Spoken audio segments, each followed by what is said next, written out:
আসসালামু আলাইকুম সবাইকে। আমি রাজিউজ্জামান স্বপ্নিল। বর্তমানে আমি সফটওয়্যার ইঞ্জিনিয়ারিং নিয়ে পড়াশোনা করছি। আজকে আমি আমার তৈরি করা একটি সিস্টেম দেখাবো, যার নাম ফুলএক্সার। সহজ ভাষায় বললে ফুলএক্সার হলো এমন একটি সিস্টেম যেটা ফুয়েল সাপ্লাই চেইনকে আরও গুছানো, আরও স্বচ্ছ এবং আরও নিয়ন্ত্রিত করতে সাহায্য করবে। আমি এই সিস্টেমটি বানিয়েছি কারণ আমাদের দেশে ফুয়েল সাপ্লাই চেইন ঠিকই আছে, কিন্তু পুরো প্রসেসটা একসাথে ডিজিটাল ওয়েতে মনিটর করার মতো একটা সেন্ট্রালাইজড সিস্টেম এখনো নেই। মানে ফুয়েল কোথা থেকে কোথায় যাচ্ছে, ডিপোট থেকে পাম্পে কত যাচ্ছে, পাম্প থেকে গাড়িতে কত যাচ্ছে, কোথায় ইরেগুলারিটি হচ্ছে, কোথায় মিসম্যাচ হচ্ছে, এগুলো সবসময় এক জায়গা থেকে ক্লিয়ারভাবে দেখা যায় না। এই সমস্যা মাথায় রেখেই আমি ফুলএক্সার ডিজাইন করেছি। এখন লাইভ সিস্টেমে যাওয়ার আগে প্রথমে আমি খুব সংক্ষেপে কারেন্ট ফুয়েল সাপ্লাই চেইনটা দেখাতে চাই।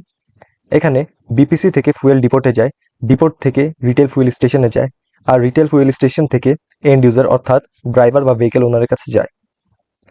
অর্থাৎ আমি এক্সিস্টিং স্ট্রাকচার চেঞ্জ করি নাই, আমি শুধু এই পুরো স্ট্রাকচারটা ডিজিটাল ওয়েতে আরও ভিজিবল, ট্র্যাকেবল এবং রেসপন্সিবল করার চেষ্টা করেছি।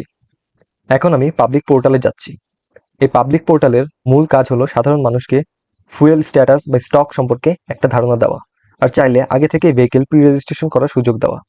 মানে একজন ইউজার চাইলে পাম্পে যাওয়ার আগেই নিজের ভেহিকেলের বেসিক ইনফরমেশন সিস্টেমে সাবমিট করে রাখতে পারে। এখন আমি প্রি রেজিস্ট্রেশন প্রসেসটা দেখাচ্ছি। এখানে user vehicle number plate, phone number, pin আর প্রেফার্ড ফুয়েল টাইপ দিয়ে রেজিস্ট্রেশন করে রাখতে পারবে। এই সিস্টেমের একটা ভালো দিক হলো একই ভেহিকেল বারবার ডুপ্লিকেট রেজিস্ট্রেশন করা যাবে না। এখানে সাধারণ ইউজারের কাজ আপাতত এতটুকুই। এরপর সে পাবলিক পোর্টাল থেকে ফুয়েল স্টক দেখে বুঝতে পারবে কোন পাম্পে যাওয়া তার জন্য ভালো হবে। এখন আমি প্রাইভেট অ্যাডমিন পোর্টালে যাচ্ছি। এটা হলো বিপিসি অ্যাডমিন সাইট। এখান থেকে প্রি রেজিস্ট্রেশন রিভিউ করা যায়, অ্যাপ্রুভ করা যায়, আর পুরো সিস্টেম সেন্ট্রালি মনিটর করা যায়। এখন আমি দেখাচ্ছি পাবলিক সাইট থেকে যে রেজিস্ট্রেশন সাবমিট করা হয়েছে সেটা অ্যাডমিন সাইটে এসে রিভিউ হচ্ছে। অ্যাডমিন অ্যাপ্রুভাল দেওয়ার পর ভেহিকেল অ্যাপ্রুভড হয়ে যায়। অ্যাপ্রুভ ভেহিকেল হলে পরের প্রসেস অনেক ইজিয়ার হবে। আর যদি কোনো ভেহিকেল আগে থেকে প্রি রেজিস্টার্ড না থাকে তাহলে ফার্স্ট টাইম ট্রানজ্যাকশন বা তেল নেওয়ার সময় তাকে রেজিস্ট্রেশন কমপ্লিট করতে হবে। এখন আমি রেজিস্ট্রি সেকশনটা একটু দেখাচ্ছি। এখানে ডিপোর্ট, রিটেল স্টেশন আর এদের লিঙ্ক দেখা যাচ্ছে। এরপর ইউজার সেকশনে দেখা যায় কার কি রোল আছে। এখানে রোল বেসড অ্যাক্সেস রাখা হয়েছে। এখন আমি সাপ্লাই অ্যান্ড ইনভেন্টরি সেকশনে যাচ্ছি। প্রথমে বিপিসি অ্যাডমিন সাইট থেকে আমি যমুনা ফুয়েল ডিপোটে 2000 লিটার সিএনজি সাপ্লাই দিচ্ছি। এখানে বিপিসি লেভেল থেকে ডিপোটে ফুয়েল সাপ্লাই রেকর্ড হয়ে যাচ্ছে। এরপর আমি রিপোর্ট জেনারেট করে দেখাচ্ছি। এতে বোঝা যায় এই সাপ্লাই সিস্টেমে প্রপারলি রেকর্ড হয়েছে। এরপর স্টক সেকশনে শর্ট করে দেখালে দেখা যায় ডিপোর্টে স্টক আপডেট হয়েছে। এখন আমি ডিপোর্ট ম্যানেজারের আইডিতে যাচ্ছি। ডিপোর্ট ম্যানেজার নিজে ডিপোর্ট মনিটর করতে পারবে আর নিজের সাথে লিঙ্কড রিটেল স্টেশনে স্টক ডিসপ্যাচ করতে পারবে। এখন আমি যমুনা ফুয়েল ডিপোর্ট থেকে নাভানা ফুয়েল স্টেশন রিটেল যেটা, সেখানে 1000 লিটার সিএনজি ডিসপ্যাচ দিচ্ছি।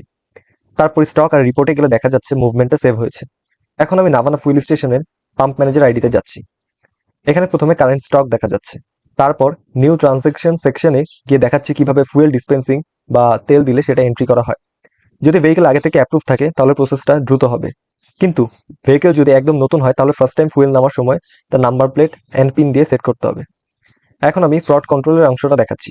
যদি কোনো অ্যাপ্রুভ ভেহিকেল খুব শর্ট টাইমের মধ্যে বারবার ফুয়েল নিতে চায় তাহলে সিস্টেম আবার পিন যাবে। আর যদি আনইউজুয়াল প্যাটার্ন হয়, লিমিট ক্রস হয় বা সাসপিশিয়াস কিছু ডিটেক্ট হয় তাহলে অ্যালার্ট জেনারেট হবে। এখন আমি আবার বিপিসি অ্যাডমিন পোর্টালে ফিরে যাচ্ছি। এখান থেকে alerts, report, stock movement, transaction history সব এক জায়গা থেকে দেখা যাচ্ছে। অর্থাৎ বিপিসি লেভেল থেকে পুরো চেইন সেন্ট্রালি মনিটর করা সম্ভব। এখানে আরেকটা গুরুত্বপূর্ণ বিষয় হলো ফিজিক্যাল স্টক চেক। ধরুন কেউ ভুল ডাটা এন্ট্রি দিল বা ইচ্ছা করে কিছু হাইড করার চেষ্টা করলো, সেক্ষেত্রে ফিজিক্যাল স্টক চেকের সময় সিস্টেম স্টক আর অ্যাকচুয়াল স্টক কম্পেয়ার করলে ভ্যারিয়েন্স ধরা পড়বে। আর ভ্যারিয়েন্স থাকলে বোঝা যাবে কোথাও মিসম্যাচ হয়েছে অথবা কোথাও চুরি হয়েছে। এখন সংক্ষেপে সিস্টেমের কিছু কি বেনিফিট বলি। প্রথমত, এটা পুরো প্রসেসটাকে সেন্ট্রালাইজড করে। দ্বিতীয়ত, এটা পাবলিকের জন্য কনভিনিয়েন্ট, কারণ ইউজার আগে থেকেই প্রি রেজিস্টার করতে পারে এবং পাবলিক আগে থেকেই ফুয়েল স্টক দেখতে পারে, ফলে সবার মধ্যেই ট্রান্সপারেন্সি থাকে। তৃতীয়ত, এটা ফ্রড কন্ট্রোল ইমপ্রুভ করে। চতুর্থ, এটা রেসপন্সিবিলিটি বাড়ায়, কারণ ডিপোর্ট থেকে রিটেল স্টেশন আর রিটেল স্টেশন থেকে ভেহিকেল পুরো চেইন ট্রেস করা যায়। আরেকটা ইম্পর্টেন্ট বিষয় হলো ফিউচারে চাইলে এই সিস্টেমের সাথে ফুয়েল কার্ডও অ্যাড করা যাবে, কিন্তু আমার মতে কার্ডের আগে এই ধরনের সেন্ট্রালাইজড ডিজিটাল সিস্টেম ইমপ্লিমেন্ট করা বেশি দরকার। কারণ এই সিস্টেম ইমপ্লিমেন্ট হয়ে গেলে vehicle data, registration data, deport, linkage, monitoring structure সব অলরেডি রেডি থাকবে। তারপর ফিউচারে জাস্ট কার্ডটা লিঙ্ক করলেই হয়ে যাবে।